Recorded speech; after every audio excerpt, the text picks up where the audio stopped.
Women today are in the headlines, making their mark in national elections worldwide. In some developed countries, women are outpacing men as the breadwinners. In others, a woman can be forced to marry her rapist and are the object of human trafficking networks. To help us understand it all, we are speaking today with Michelle Bachelet, Executive Director of UN Women. Before her appointment, Michelle Bachelet was president of Chile, the first female president elected in her own right in Latin America. But that does not tell all of her story. She is a physician, and she was Minister of Health and Minister of Defense. And her family and she suffered greatly during the Pinochet era back in the 1970s, when her father died in prison and she and her mother were jailed and tortured by the military junta. Today, she is working to empower women. I'm Pamela Falk for CBS News. Thank you for being with us. Dr. Bachelet, tell us why you commemorated International Women's Day in Morocco this year. Well, it was we wanted to be in a region that has been witness of many changes. Changes for and demands for social, economic justice, but also for democracy, freedom of speech, and so on. And women were a very important part of this struggle. Morocco is a country that has been progressing on women's rights for some time. They have a family code that is very pro gender equality, and they approved last year a constitutional reform that, first of all, declares the supremacy of all international agreements on gender equality, like CEDAW Convention, Beijing Platform, and so on. They also, I would say, don't have anymore the reservations on the CEDAW Convention. They ratified the protocol.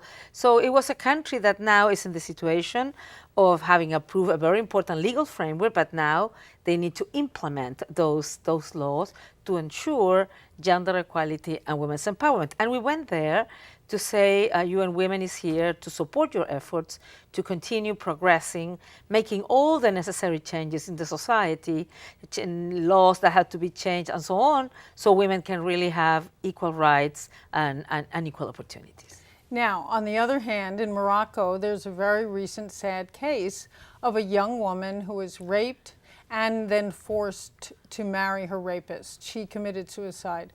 What is that? It's biblical. It's hard for Americans and internationally for anyone to believe, but it's not the only country that practices that.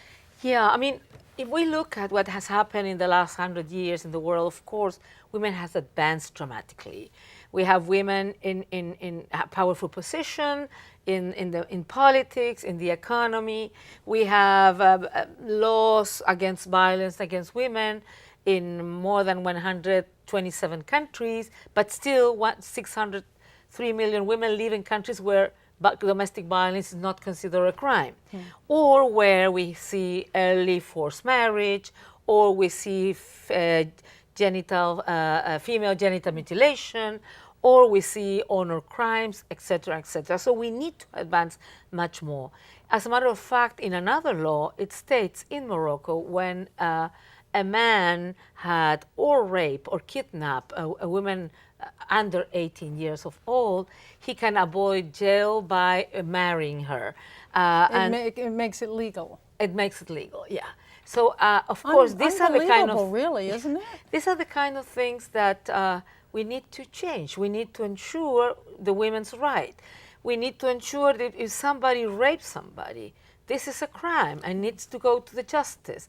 So those are the things that we work on those countries, supporting women's organizations or working with governments in terms of supporting their or parliaments, so better laws are put in place and we can really ensure women's rights. Now, right now, as of this week, there was a petition of 500,000 women signing that they wanted to change the law, and demonstrations all through Rabat in Morocco.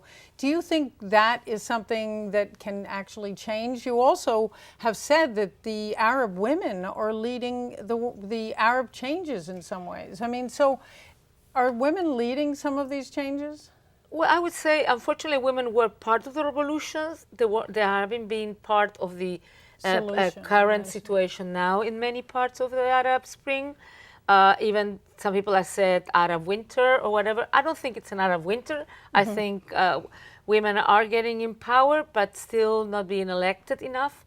And we are going to continue supporting women's organizations. But I truly believe that the capacity of women to get together and to mobilize for a common objective works. And I will have to give you an example. I visited being in Morocco, the Sulalite women. These were women who were parts of collective lands where men were selling part of the lands and they were receiving the money, not asking the women if they agree on that, and the women didn't receive anything.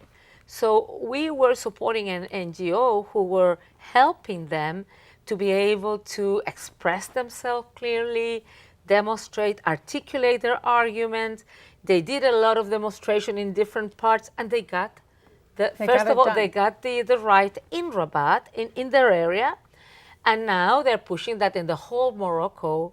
This is the land's rights. It's for everyone. So as I say, it works. So we need to work with governments on one hand, so they can improve what they're doing. They can do better. To help them clarify if they need to change some important laws that can be very old laws, but really needs to be seen in a different perspective. But we also work on supporting those women's efforts to organize themselves and through different manners to make their voices be heard.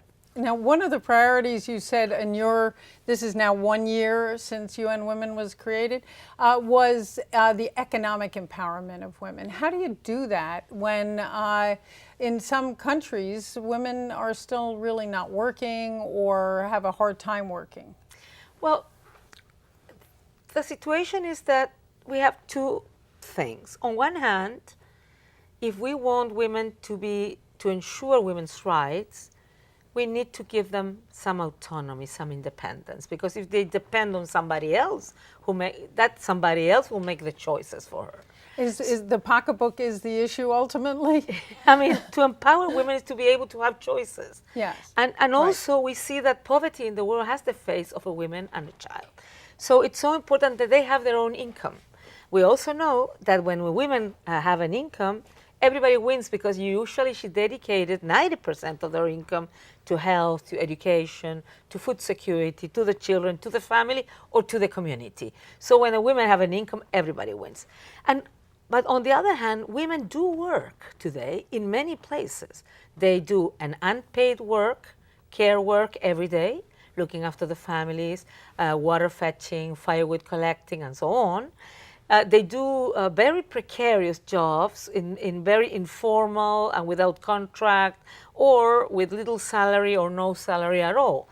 And on the other hand, we know, for example, according to the estimates of FAO, Food and Agriculture Organization, that in the world we have so many places where women are the more important agricultural labor force. If we gave them the same assets, not more, the same asset, access to credit, access to water, technical support, access to markets as men, the agricultural output of the country will raise between 2.5 to 4%, and we could take out of hunger between 100 to 150 million people. Can you believe the importance? It's so important. So let's roll back a second. You're saying basically when women get the money, more people benefit. It's completely so. Also men benefit, everyone benefit. But it's important for women, but it's also important for the economy and for the society. That's very interesting. Also, Time magazine had a cover this week that said in the United States, women are outpacing men as the breadwinners. Is that good for everyone? Well, I think it's good that men or women, whoever suits better and fits better, can work, and in the meantime the other ones can share the responsibility of the family. And the important thing, I believe, is that it's not about which sex is supposed to be best fitted for it. Mm-hmm. It's according to the couple, how it works better, how they can reconcile or co-share responsibilities. And I know that if women are being even principal breadwinners in some families, or sometimes breadwinners. I think it is good, but it means, and for many men, has been a very interesting well, thing. that was part of the story, that yes. story, I found it some very. men have a hard time with it. Yeah, but I think the people who is having a bad time is because there are things that are happening, but still, we are not confronting the concept of what it means, masculinity identity. And in the past, many of those men were raised with the idea that to be a man means to be the food and the money provider. And the real thing is that in today's world, I mean, in the prehistoric time, what it was important was the force, the muscles, strength, physical strength. The men the hunt and the women yes, cook. Right. Yes. But now intelligence is as important as the other one. So I think if men can also reconcile themselves with a new vision that masculinity is much more than the economic side, I think they will also can have more fun. And that seems to be what the conclusion of the article, it's better for everyone. I think so. But I know it is a cultural change. Right. So it will take some time. And it will be hard for some women too. I read in that article how women were trying to not share the whole truth because they could lose sort of the possibility of getting with in a good relation with some men. But I think it's a good thing because I think it's so important that men and women, when they're capable, they're all able to share the whole responsibility, so they will have better time. And turning to a little bit of a darker subject on women, human trafficking is a very difficult issue globally, and it also more often than not targets women, although men are targets. How do you see that as progressing? I mean, is violence against women, including human trafficking, or let's start with human trafficking, getting any better? And there's been quite a controversy about the human trafficking that apparently does exist in the United States. Well, one of the problems with both issues, violence in a whole, including all kinds of violence against women, and including human trafficking, as you just mentioned, it's very difficult to know exactly I would say, the rates. Because first of all, people don't talk about these things. Right. Second, not always people complains about these situations when they are the victims. And third, because in human trafficking and in other issues is illegal. So it's in the dark side. But what we heard in the world, it's mentioned that it's around 2.5 million people, and 80% of them are women and girls who are being trafficked around the world. And of those 80% is for sexual slavery, and the rest is for labor slavery. So it's sort of I would say a modern way of slavery, and it's terrible. But the worst thing, it looks like it's very rentable. I mean, if it's like the third huge market behind drug, weapons market, drug market, and then human trafficking. So I think we need to do much more, and we need to improve our capacities of coordination, of laws, to ensure that to protect so many women. And again, it's also an issue of poverty and lack of development, because what we see in places of the world, I have been in some places where what I've been told that people come to these houses, poor people, and they offer they're going to take the child or the young woman or the young girl to a place where she was going to have a job and she will have opportunities. So parents have to be more informed about what. Well, first of all, have hope. They send the children, they never see them again. Or sometimes they even, in some cases, they sell the children because they don't want to feed more families. So to face and confront these things, we need to have a comprehensive approach. We need to try to solve development issues. We need to give more social protection to those families so they are not in the need to give their child away. We need to inform people so people know the dangers, the threats of all these kind of situations. We need to ensure education, because if girls are educated, We know they can deal better with all kinds of issues. They can avoid early pregnancy, early forced marriage. They have less infections like HIV/AIDS and so on. And when a mother is educated, she will make better choices for the children too. So the problem with human trafficking is that we can do a lot of things, but it's not only about laws. Of course, we need laws that considers that is a crime, but we need also all the social policies and economic policies that can how do you ensure. change this? I mean, do you go country to country, or is an international convention something that is needed? We do all that. First of all, we try to identify where is the problem, where we have the worst problem. Second, we're working on international conferences, we can work on, there are conventions, and all member states that ratify them it's mandatory for them to make all the measures. So, and of course, every time we go to a country where this is a problem, we encourage governments to get together with the neighbors and work on a common plan to stop human trafficking. I see. And part of the other focus that you had, at least this year, was on rural women. Why is that? Why is that so important? Well, rural women, it's at least, I mean, first of all, almost 3/4 of rural women are a very important part of the whole humanity, women and girls, 25% of all the women and girls. And they are responsible for more than 40% of all the food production, particularly in developing countries. But this is an average. You have countries in Africa where women are the 70% of the labor force in the agriculture. But on the other hand, you see their poverty, underdevelopment, high rates of maternal mortality, high rates of violence against women and girls. Many countries are in conflict or post-conflict. Rural women are displaced or are victims of violence.